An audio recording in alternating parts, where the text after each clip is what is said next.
ଏବେ ବର୍ତ୍ତମାନ ଯାହା ସୂଚନା ମିଳିଛି ଓଡ଼ିଶାରେ ଆଗକୁ ଶୀତ ପ୍ରଭାବ ଆହୁରି ବଢ଼ିବ।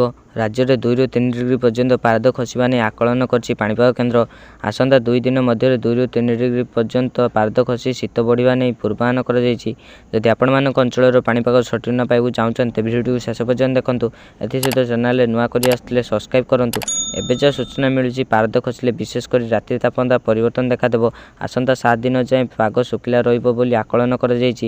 ରବିବାର ରାତିରେ ଉଦୟଗିରିରେ ରାତ୍ରି ତାପମାତ୍ରା ସର୍ବନିମ୍ନ 9.4 ଡିଗ୍ରୀ ରେକର୍ଡ କରାଯାଇଛି। ଗିରିରେ ସର୍ବନିମ୍ନ ତାପମାତ୍ରା 9.5 ଡିଗ୍ରୀ ଓ କେନ୍ଦୁଝରରେ 9.8 ଡିଗ୍ରୀ ରେକର୍ଡ ହୋଇଛି। ଶିମିଳିଗୁଡ଼ା ଓ ଦାରିଙ୍ଗବାଡ଼ିରେ 10.5 ଡିଗ୍ରୀ ଓ ରାଉରକେଲାରେ 10.9 ଡିଗ୍ରୀ ସର୍ବନିମ୍ନ ତାପମାତ୍ରା ରେକର୍ଡ କରାଯାଇଥିବା ବେଳେ ଫୁଲବାଣୀରେ 11 ଡିଗ୍ରୀ ଓ କୋରାପୁଟ ଏବଂ ନବରଙ୍ଗପୁରର ରାତ୍ରି ତାପମାତ୍ରା ସର୍ବନିମ୍ନ 11.4 ଡିଗ୍ରୀ ରେକର୍ଡ କରାଯାଇଛି। ସେହିପରି Baripada 12.4 degree, Sundargarh 13 degree, Dhenkanal 13.6 degree, ସମ୍ପୂର୍ଣ୍ଣ ଭଦ୍ରକ 14.5 ଡିଗ୍ରୀ ରେକର୍ଡ କରାଯାଇଛି। ଅନ୍ୟ ସମସ୍ତ ଜିଲ୍ଲାରେ ରାତ୍ରି ତାପମାତ୍ରା ସର୍ବନିମ୍ନ 21 ଡିଗ୍ରୀ ମଧ୍ୟରେ ରହିଛି।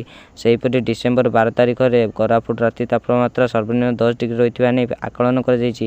ରାଉରକେଲାରେ ରାତ୍ରି ତାପମାତ୍ରା ସର୍ବନିମ୍ନ 10 ଡିଗ୍ରୀ ରହିଥିବା ନେଇ ଆକଳନ କରାଯାଇଥିବା ବେଳେ ସୁନ୍ଦରଗଡ଼, ଝାରସୁଗୁଡ଼ା, ଭବାନୀପାଟଣାରେ ସର୍ବନିମ୍ନ ତାପମାତ୍ରା 12 ଡିଗ୍ରୀ ରେକର୍ଡ କରାଯାଇଛି।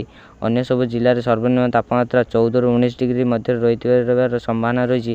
ଡିସେମ୍ବର 13 ବେଳକୁ ତାପମାତ୍ରା ତଳକୁ ଖସିବା ସହ ଶୀତ ବଢ଼ିବ ନେଇ ଆକଳନ କରିଛି ପାଣିପାଗ କେନ୍ଦ୍ର। କୋରାପୁଟ ଓ ଫୁଲବାଣୀ ରାତ୍ରି ତାପମାତ୍ରା ସର୍ବନିମ୍ନ 9 ଡିଗ୍ରୀ ରହିବା ନେଇ ଆକଳନ କରାଯାଇଛି। ସେହିପରି ସୁନ୍ଦରଗଡ଼, ରାଉରକେଲା, କେଉଁଝର ରାତ୍ରି ତାପମାତ୍ରା ସର୍ବନିମ୍ନ 10 ଡିଗ୍ରୀ ରହିବା ନେଇ ସମ୍ଭାବନା ରହିଛି।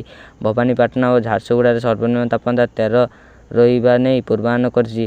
ଅନ୍ୟ ସବୁ ଜିଲ୍ଲାରେ ସର୍ବନିମ୍ନ ତାପମାତ୍ରା 14 ରୁ 18 ମଧ୍ୟରେ ରହିବ ନେଇ ପାଣିପାଗ ଆକଳନ କରିଛି। ପାଣିପାଗର ଏମିତି ସଠିକ ପାଇବାକୁ ଚାହୁଁଥିଲେ ଆମ ଚ୍ୟାନେଲକୁ ସବସ୍କ୍ରାଇବ୍ କରନ୍ତୁ।